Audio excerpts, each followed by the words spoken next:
வெளிப்படுத்த நினைக்கும் உங்கள் மனதின் சப்தங்களை பகிர்ந்து கொள்ள உங்களோடும் உங்கள் மனதின் குரலோடும் நான் அஜீஸ்.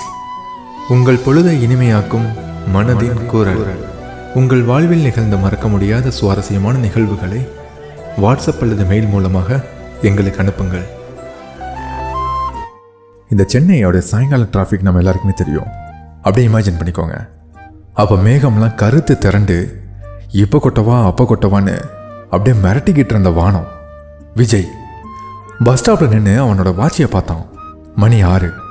இன்னும் அரை மணி நேரத்தில் அவன் ஒரு முக்கியமான மீட்டிங்கு போகணும். ஆனால் வானத்தோட நிலைமையை பார்த்தா அவனுக்கு ரொம்ப பயம். எங்கே கிளம்புற நேரத்தில் மழை பிடிச்சிருமோன்னு. ஆனால் அவன் நினச்ச அதே நேரம் பெருமழை சடன்னு கொட்ட தொடங்கிருச்சு. அந்த பஸ் ஸ்டாப் பக்கத்தில் நின்று எல்லாருமே அந்த பஸ்ஸோட ஷெட்டுக்கு கீழே முண்டி அடித்து ஓடி வர ஆரம்பித்தாங்க. அதில் விஜயும் ஒருத்தன். அப்போ தான் அவனுக்கு பக்கத்தில் வந்து ஒரு பொண்ணு நின்னான். அவள் பேர் மீனா. அவள் கையில் ஒரு மஞ்சள் கலர் கொடை இருந்துச்சு. மழையோட சாரல் அவள் முகத்தில் படாமல் இருக்க கொடையை மடக்கிக்கிட்டே அவள் பஸ் ஸ்டாப்புக்குள்ளே ஓடி வந்தா. ஆனால் கூட்டம் அதிகமாக இருந்ததால் அவளால் கொடையை சரியாக பிடிக்க முடியல. விஜய் அவளை பார்த்து ஒரு சின்னதாக சிரிப்பு சிரிச்சிட்டு, கொஞ்சம் தள்ளி நில்லுங்க, மழை சாரல் உங்கள் மேலே படுது பாருங்க அப்படின்னா. மீரா அவனை உத்து பார்த்துட்டு தேங்க்ஸுங்கன்னு சொல்லிட்டு நகர்ந்து போயிட்டா. சுமார் 10 நிமிஷம் மழை வெளுத்து வாங்கிருச்சு. 2 பேத்துக்குள்ளேயும் எந்த பேச்சும் கிடையாது. ஆனால் அந்த மழையுடைய சத்தமும் அந்த மண்ணோட வாசமும் அவங்க 2 பேத்தையும் ஏதோ ஒரு அமைதிக்கு கொண்டு போயிருக்கு. அந்த டைமில் திடீர்னு மீராவோட ஃபோன் அடித்தது. அவள் பேசுகிறா. ஆமாங்க, நான் பஸ் ஸ்டாப்பில் தான் மாட்டிக்கிட்டேன். கொடை இருக்குது, ஆனால் ரொம்ப பலத்த மழை, நான் கிளம்ப இன்னும் நேரமாகும் போலையே அப்படின்னு. அவள் பேசி முடித்ததும் விஜய் மெதுவாக கேட்டான், உங்களுக்கு எதுவும் ரொம்ப அவசரமா? மீரா பெருமூச்சோட, ஆமாங்க, என் ஃப்ரெண்டோட நிச்சயதார்த்தம் இன்னும் அரை மணி நேரத்தில் நடக்க போகுது. நான் மண்டபத்துக்கு போகணும். ஆனால் இங்கே பஸ்ஸு வர மாதிரியும் தெரில, ஆட்டோவும் கிடைக்காது போல், என்ன பண்ணுறதுனே தெரிலன்னு ஒரே கவலை. விஜய் ஸ்லோ மோஷனில் தன்னோட பாக்கெட்டில் இருந்த அந்த சாவியை எடுத்தான். என்னோட பைக்கு பக்கத்தில் தான் பார்க் பண்ணியிருக்கேன், எனக்கும் அதே பக்கம் தான் வேலை, நீங்கள் வரீங்களா, நான் உங்களை ட்ராப் பண்ணுறேன் அப்படின்னா. மீரா தயங்குனா. முன்பின் தெரியாத ஆளோட எப்படி போகிறது அப்படின்னு. ஆனால் அவளோட தயக்கத்தை புரிஞ்சுக்கிட்ட விஜய், என்னோட ஐடி கார்டை பாருங்கள் அப்படின்னு சிரிச்சுக்கிட்டே சொன்னான். இங்கே பாருங்க, நான் தப்பான ஆள்லாம் கிடையாதுங்க, இது என்னோடய ஆஃபீஸ் ஐடி தான், நிஜமாகவே நான் உங்களுக்கு உதவி செய்ய தான் கேட்குறேன் அப்படின்னா. அவன் முகத்தில் இருந்த அந்த நேர்மையும் அந்த புன்னகையும் மீராவுக்கு ஒரு நம்பிக்கையை கொடுத்துச்சு. சரி போகலாங்க, ஆனால் மழை ரொம்ப பெய்யுதே, எப்படி போகிறது அப்படின்னா. அதுக்கு தான் உங்ககிட்ட கொடை இருக்குல்ல அப்படின்னா விஜய். 2 பேரும் பைக்கை நோக்கி போனாங்க. விஜய் பைக்கை ஸ்டார்ட் பண்ண மீரா பின்னாடி உட்காந்துக்கிட்டா. அந்த மஞ்சள் கலர் கொடையும் விரிச்சு பிடிச்சிட்டா. பைக்கு நகர ஆரம்பிச்சது.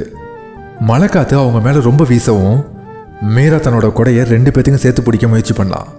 உங்கள் தோல் நனையுது பாருங்க, கொடையை இன்னும் கொஞ்சம் முன்னாடி பிடிங்கன்றா மீரா. பரவாயில்லைங்க, உங்களுக்கு நனையாமல் இருந்தால் போதும்னு அந்த பைக்கு போகிற வேகத்தில் கத்தி சொன்னான். அவங்க பைக்கில் போகும்போதே அந்த மழை சத்தத்துக்கும் நடுவில் அவங்க ஒருத்தருக்கு ஒருத்தர் தங்களை பற்றி பேசிக்கிறாங்க. அவங்க பேர், அவங்க வேலை, அவங்களுக்கு என்னெல்லாம் பிடிக்குங்கிற எல்லா விஷயத்தையும் அந்த 10 நிமிஷ பயணத்தில் பகிர்ந்துக்கிட்டாங்க. அந்த மீரா பிடிச்சிருந்த மஞ்சள் கொடையோட நிழலில் 2 பேத்துக்கும் ஏதோ ஒரு புதிய உலகம் பிறந்தது போல இருந்திருக்கு. மண்டபத்தோட வாசல் வந்துருச்சு. மீரா பைக்லேருந்து இறங்கிட்டா. அவளுக்கு நனையலை, ஆனால் விஜய் பாதி நனைஞ்சிருந்தான். ரொம்ப நன்றி விஜய், நீங்கள் மட்டும் இல்லைனா நான் இந்நேரம் இந்த மழையில் ரொம்ப அழுதுட்டு இருந்திருப்பேன்னு அந்த மீரா நெகிழ்ச்சியோட சொல்கிறான். எனக்கும் இந்த மழை பயணம் ரொம்ப பிடிச்சிருந்துச்சு மீரான்னு சிரிச்சுக்கிட்டே விஜய் சொல்கிறான். மீரா அங்கேருந்து மண்டபத்துக்குள்ளே போனான். ஆனால் ஏதோ ஒன்று அவளை தடுக்குது.